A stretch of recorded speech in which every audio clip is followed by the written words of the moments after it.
Alors aujourd'hui, on s'attaque à une vraie star des salons, un canapé qu'on voit un peu partout, le modèle Elvis de Maison du Monde. Notre équipe l'a passé au crible et on va tout décortiquer. On le sait, trouver le canapé parfait, c'est souvent le parcours du combattant. Surtout quand on cherche un modèle qui soit à la fois design, adapté aux petits espaces et qui ne fasse pas exploser le budget. Sur le papier, le Elvis coche toutes les cases. Mais est-ce que la promesse est tenue dans la vraie vie? C'est ce qu'on a voulu vérifier. Allez, on attaque direct avec la première étape, les premières impressions. C'est souvent là que tout se joue, du déballage au montage, jusqu'à ce moment où on le voit pour la première fois en vrai dans la pièce. Ce qui frappe tout de suite avec le design du Elvis, c'est ce mélange des genres très réussi. C'est un peu le meilleur des deux mondes. D'un côté, on a ce look très épuré, très scandinave, avec la structure nette et les pieds fins en bois clair. Et de l'autre, il y a cette chaleur, ce côté un peu vintage apporté par le velours et les formes plus douces. C'est un équilibre qui fonctionne vraiment bien. Alors on a regardé ce qu'il a dans le ventre. Et franchement, la construction est sérieuse. On parle de pines massifs et de contreplaqués avec des pieds en être massif.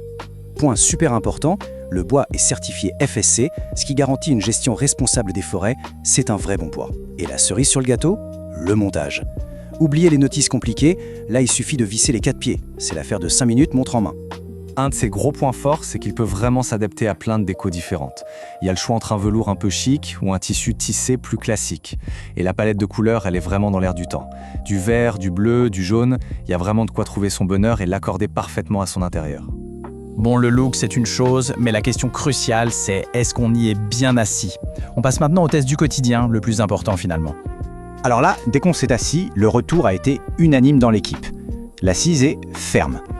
Attention, ce n'est pas un défaut, c'est vraiment une question de préférence. Pour ceux qui aiment ne pas s'enfoncer et avoir un bon soutien, c'est parfait.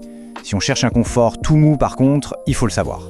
Et cette fermeté, elle ne sort pas de nulle part. Si on regarde la fiche technique, on comprend pourquoi. Les coussins sont garnis d'une mousse polyuréthane à haute densité. C'est un choix technique qui a un gros avantage, la durabilité. Ça veut dire que le canapé va garder sa forme plus longtemps, il ne va pas s'avachir au bout de 6 mois. Côté dimension, il est plutôt compact. Avec ses 214 cm de long, il est vraiment pensé pour les espaces un peu plus réduits. Il s'intègre super bien dans un petit salon ou un studio sans manger toute la place. C'est clairement un de ses atouts majeurs. Ok, passons à une autre de ses grandes promesses, la fonction convertible. Un canapé-lit, c'est super pratique. Mais est-ce qu'il tient la route quand un ami reste dormir? On a fait le test. Alors, une fois qu'on le déplie, on obtient une surface de couchage de 110 cm de large sur 189 de long. Pour se faire une idée, c'est un peu plus grand qu'un lit place, mais plus étroit qu'un lit double classique de 140. Concrètement, qu'est-ce que ça veut dire? Eh bien, pour une personne, c'est impeccable. C'est une super solution de dépannage. Par contre, pour 2 adultes, ça devient un peu serré. Il faut être honnête, ce n'est pas vraiment confortable pour un couple. Le mécanisme clic-clac est ultra simple. On le transforme en lit en quelques secondes.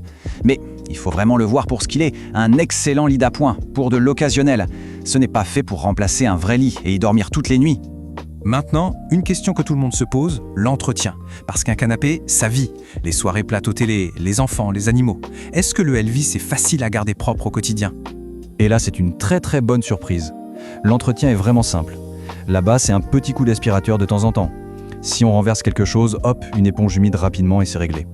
Mais pour le grand nettoyage, il a un avantage énorme. Et cet avantage, c'est que tous les coussins, que ce soit l'assise ou le dossier, sont déhoussables.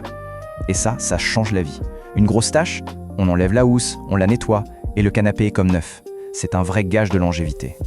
Bon, après l'avoir testé sous toutes ses coutures, il est temps de faire le bilan. Alors, on l'adopte ou pas ce canapé Elvis? Voici notre verdict. Alors, récapitulons. Dans les points positifs, on a clairement son look, son rapport qualité-prix et son côté hyper pratique avec la fonction convertible et les housses amovibles. Côté points améliorés, il faut savoir que l'assise est ferme, le couchage est vraiment pour une personne et pour de l'appoint, et il n'existe que dans cette taille. Du coup, pour qui est fait ce canapé Elvis finalement? Eh bien, il est parfait pour une personne qui s'installe dans son premier appart ou un studio. Il est aussi idéal pour les amateurs de déco qui ont un budget raisonnable. Et bien sûr, c'est un super choix pour ceux qui ont besoin d'un lit d'appoint stylé. Pour conclure, le Elvis réussit un pari assez difficile.